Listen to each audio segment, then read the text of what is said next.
Estamos de volta com o Gazeta Entrevista especial de cobertura das eleições para o segundo bloco de entrevista com o candidato Márcio Bittar, do PSDB, que integra a coligação Por um Acre Melhor.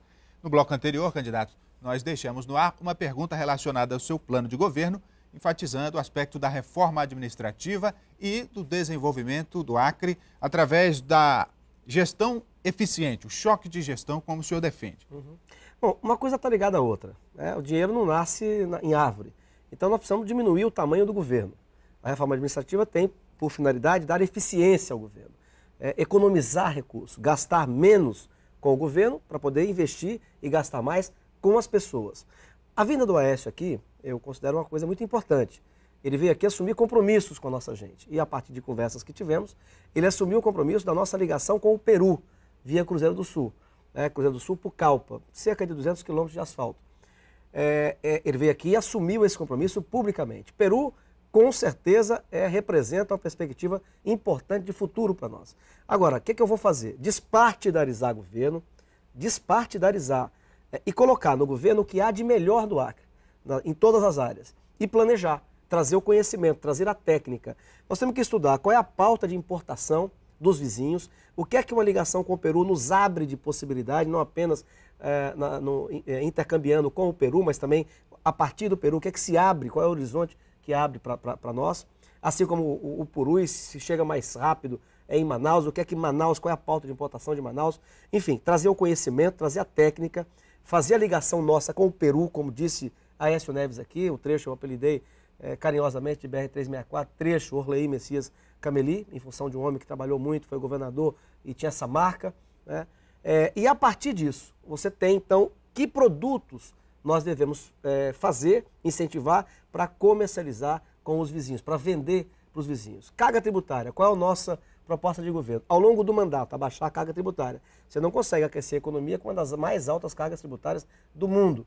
Tem que ter também, do Brasil, tem que ter também a ponte sobre o Rio Madeira, porque isso também encarece muito aquilo que vem de fora para cá.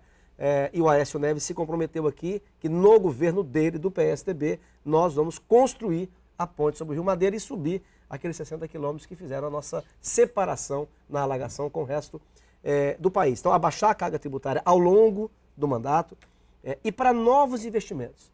Eu vou defender no COFAS carga tributária zero, pelo tempo a ser combinado. Inclusive, também tentando envolver o município. Por que isso? Porque o Brasil tem que entender, e eu como governador vou lembrar disso, vou fazer essa cobrança, que a nenhuma outra região do país foi exigido os limites que nós temos. Nós temos limites ambientais draconianos, lei que existe só no Brasil, em nenhum outro lugar do mundo.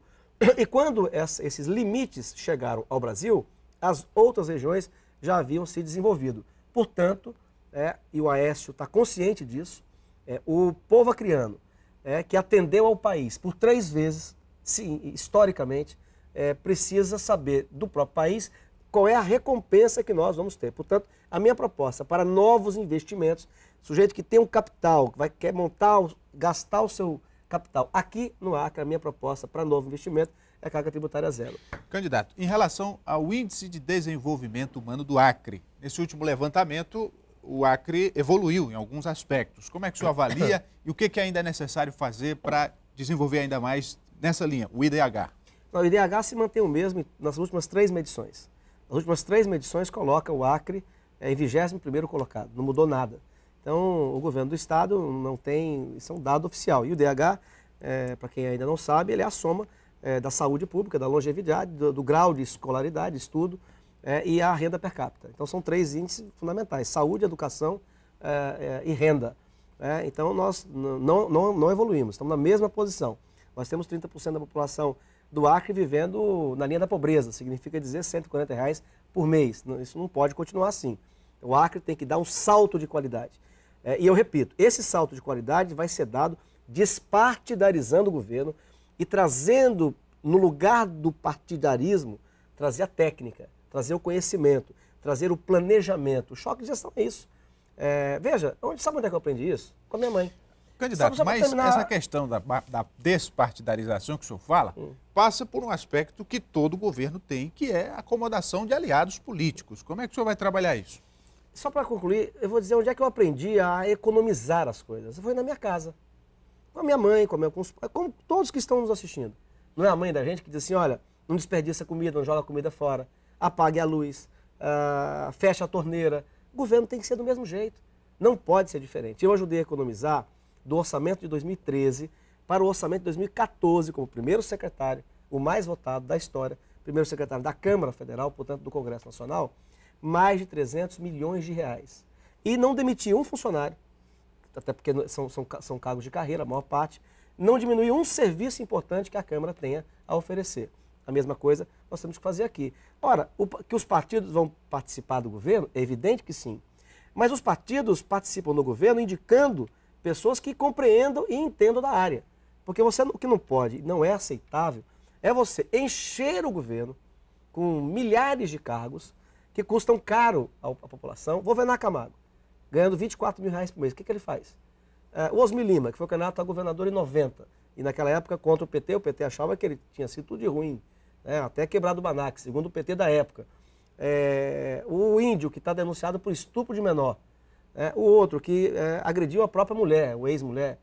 Todos no Estado ganhando 20 mil, 18 mil, isso não tem cabimento. É preciso ter critério. No meu governo, primeiro que eu vou reduzir muito o cargo comissionado. E os que sobrarem terão que ter ficha limpa para assumir o governo. Você acha que é então justo? Vai ter demissão no seu governo? Não, do cargo comissionado? Sim, tu acha que eu vou manter o Wolvenar ganhando 20 mil reais por mês? Vou manter o Osmir Lima ganhando 20 mil reais por mês para não fazer nada. Eu vou manter um índio que está denunciado por estupro de menor. Agora veja bem, o PT, o governo, tenta amedrontar as pessoas que se a oposição ganhar, vai ter demissão, vai atrasar salário. Primeiro que hoje você não demite quem é da casa. Eu vou reconhecer o servidor público, e reconhecer o servidor público é deixar com que a maior parte dos cargos de confiança sejam preenchidos pelo prata da casa, que é o que eu vou fazer. Agora, não dá para você lotar o governo com os companheiros de partido. Aí você pega o mérito e joga fora.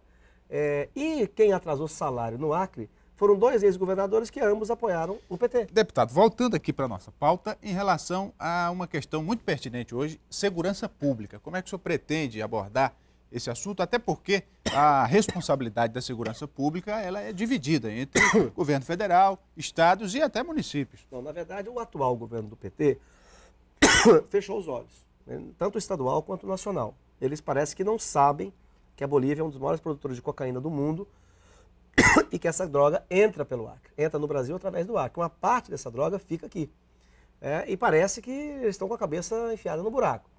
E a explosão de violência tem tudo a ver com a entrada do contrabando no Acre. Contrabando, narcotráfico, ele anda par e passo com o aumento da violência.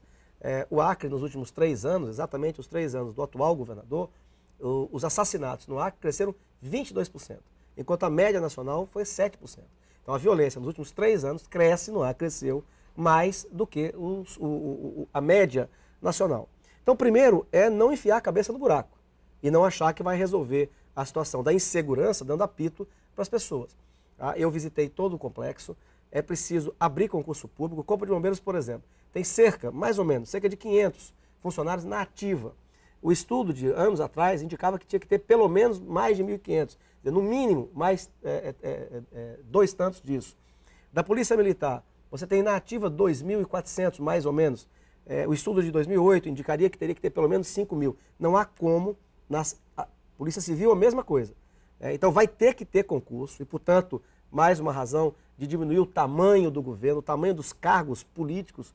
Sabe quanto o governo está gastando? 100 milhões por ano com cargo político. Isso tem que diminuir drasticamente. Então vai ter que abrir concurso para preencher vagas. Os delegados, por exemplo, da Polícia Civil, nós estamos perto de uma crise gravíssima. Agora, essa questão da violência, de certo modo, ela está relacionada ao emprego, à renda, à ocupação dos jovens. Como é que o senhor pretende abordar esse aspecto? Porque hoje há no Acre uma quantidade muito grande de jovens que até alguns têm profissão, têm nível superior, mas não conseguem vaga no mercado de trabalho. Não, o combate à violência, ele tem frentes. O senhor tem 1 minuto para responder. Daqui a pouco, se não houver tempo nesse bloco, a gente segue com esse mesmo assunto. O combate à violência tem frentes. Uma delas é no Congresso, é endurecer leis. A população não pode ficar vendo quem matou passar 5, 6 anos, está solto na rua. Então, uma frente é endurecer as leis. A outra frente é o governo federal e o Aécio assumir esse compromisso aqui no Acre. Ele vai levar o controle do combate ao crime organizado para a União. O crime organizado não tem fronteira. No Estado, eu já disse, nós temos que reaparelhar a Polícia Militar, a Polícia Civil. Hoje, o atual governo está gastando mais com propaganda do seu orçamento próprio, mais com propaganda do que com a Polícia Militar e Polícia Civil. Nós temos que construir mais presídios, nós temos uma das maiores superpopulação do país, eu vou construir isso em sistema de parceria público e privado, como fez Minas Gerais, e valorizar aquele que arrisca a sua vida para defender a nossa, que é o policial. O seu tempo acabou nesse bloco, candidato. Nós vamos para um intervalo comercial. Voltamos daqui a pouco, continuando essa nossa entrevista com o candidato a governador Márcio Bittar, da coligação Por um Acre Melhor. Até já.